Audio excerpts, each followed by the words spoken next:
నమస్తే, welcome to ఈహా TV. చేతిలో అధికారం ఉన్నప్పుడు ఏం చేయాలో మరేం చేయకూడదు అన్న విషయాన్ని జగన్ ప్రభుత్వం చెప్పేసింది. తన జీవితంలో ఎప్పుడూ ఎదుర్కోలేని సవాళ్లు, ప్రతికూలతలను జగన్ హయాంలో ఎదుర్కొన్నారు టీడీపీ అధినేత చంద్రబాబు. సార్వత్రిక ఎన్నికల్లో అద్భుత విజయాన్ని సాధించి ప్రభుత్వ పగ్గాల్ని చేపట్టిన నాటి నుంచి చంద్రబాబు 2 లక్ష్యాలను పక్కాగా అమలు చేస్తున్నారు. ఓవైపు ఏపీ బ్రాండ్ ఇమేజ్ పెంచడం, మరోవైపు రాజకీయ ప్రత్యర్థులకు చుక్కలు చూపించడం. అధికారం చేతిలో లేనప్పుడే రెడ్ బుక్ పేరుతో అందరినీ ఆకర్షించిన లోకేష్ ఆ బుక్తో ఇప్పటి వరకు చేసిందేమీ లేదు, కానీ రెడ్ బుక్ పేరున ఒక బూచీగా మాత్రం చూపిస్తున్నారు అని చెప్పాలి. రెడ్ బుక్ ఏంటి? తమకు, తమ పార్టీకి ఇబ్బందికరంగా వ్యవహరించిన రాజకీయ ప్రత్యర్థుల పేర్లు రాయడం, అలా పేర్లు నమోదు చేసిన వారిని కేసులతో ఉక్కిరి బిక్కిరి చేయడం. నిజానికి రెడ్ బుక్ ఉన్నా లేకున్నా జరిగేది ఇదే కదా.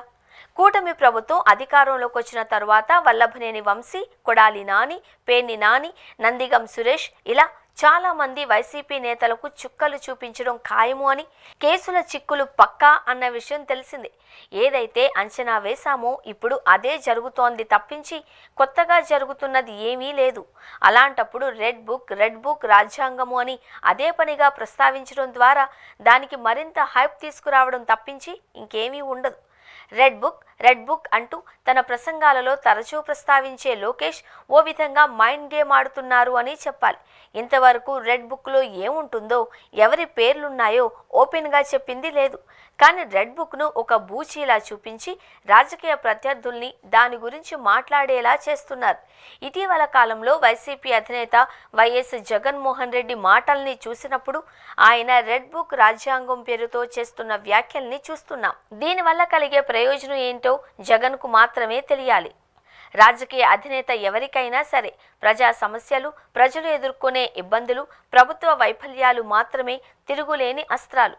రాజకీయ వ్యాఖ్యలతో తాత్కాలికంగా కొంత ప్రయోజనం కలిగినట్లు కనిపించినా దాన్నే నమ్ముకుంటే ఎలాంటి లాభం ఉండదు.